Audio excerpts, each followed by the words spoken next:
Amen. Amen. Il a monté dans les ciels. C'était idem aussi avec Enoch.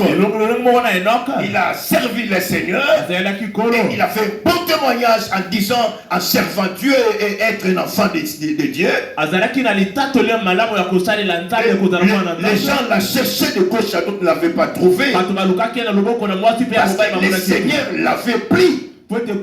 Il a été enlevé et il a monté pour raconter le Seigneur dans les airs. Amen. De la même manière, Élie a monté. De la même manière, Enoch a monté. C'est de la même manière, toi et moi aussi, nous allons monter pour raconter le Seigneur dans les airs. Que personne ne te trompe. L'enlèvement est réel et ça va s'accomplir. Que le monde ne te trompe pas. Que les réseaux sociaux ne te trompent pas. Que les faux pasteurs des antichistes ne te trompent pas. Un jour, Jésus reviendra pour prendre son église. Ça sera le jour de l'enlèvement. Un jour terrible, extraordinaire. Mais ça sera le jour de l'expérience des enfants de Dieu. Une journée très magnifique pour les enfants de Dieu parce que nous allons monter, raconter notre roi qui était mort à notre place. Nous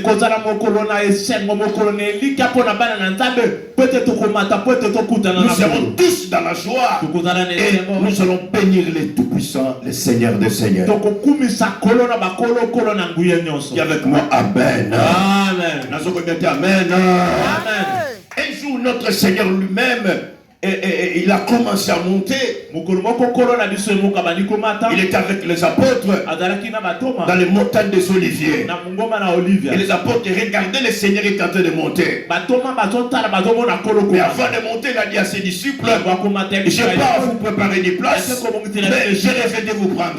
Pour que là où je suis, vous y voyez aussi. Et pendant qu'il montait, et il fixait le regard, il a regretté, notre Seigneur est parti. Un homme est à Paris, un ange à Paris. Il dit, jeune homme, pourquoi vous regardez au ciel? De la même manière qu'il est monté, de la même manière il reviendra. De la même manière qu'il est monté, de la même manière il va descendre un jour. Or, lui-même dans sa bouche, il nous a promis. Il a dit clairement, je pars vous préparer des places. Je reviens vous prendre. Et là où je suis, vous y soyez aussi. Ça c'est notre expérience. Ça c'est notre foi. Ça c'est notre destinée. Amen. Parce que si vous ratez l'enlèvement, il y a des choses terribles qui vont venir dans le monde. Et les gens vont pleurer ce jour-là en ratant l'enlèvement. C'est maintenant que tu dois chercher l'enlèvement de l'église. Faites un effort par la grâce du Seigneur. Que ce jour-là, tu puisses monter pour raconter le Seigneur dans les airs. C'est la seule expérience qui nous reste sur la terre. Paul a dit ceci. Si nous ne serons pas enlevés, alors nous sommes idem avec les païens. Manger, vivons, marier nos enfants, faire ce qu'on peut faire. Parce qu'il n'y a pas l'expérience pour nous tous. Mais si nous serons enlevés, ça signifie qu'un jour, le monde saura qu'il y a la différence entre les chrétiens et les faux chrétiens. Dis avec moi, Amen. C'est le moment de recevoir le Seigneur. C'est le moment de recevoir le Seigneur. Dis avec moi, Amen. Amen. Ah, que mon Dieu vous bénisse. On peut acclamer très fort le Seigneur.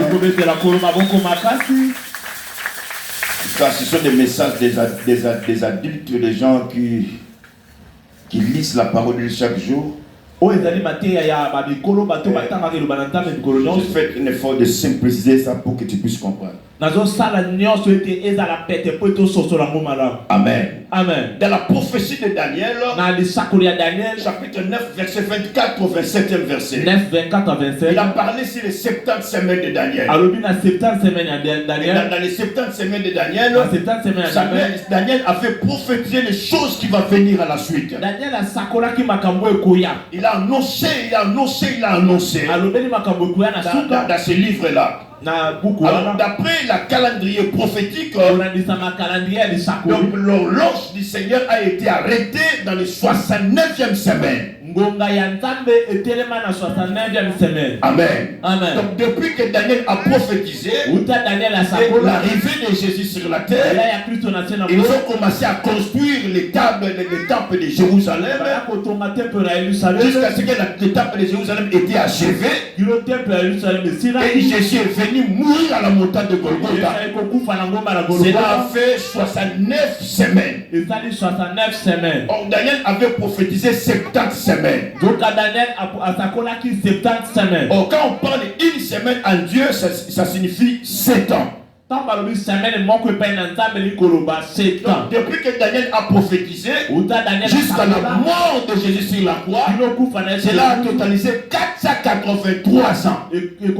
483 ans. Amen. Amen. Maintenant, l'ange de Dieu était arrêté là-bas. Maintenant, Dieu a tourné sa face vers le païen. Est-ce que je parle à quelqu'un? Amen. Est-ce que vous me comprenez très bien? Amen. Donc il faut que vous me saisiez très bien. Je vais arriver ici à la fin pour notre enlèvement. Amen. Amen. Que Dieu ouvre ton esprit, ta connaissance, l'intelligence, pour comprendre la parole de Dieu. Amen. Amen. On peut acclamer le Seigneur très fort.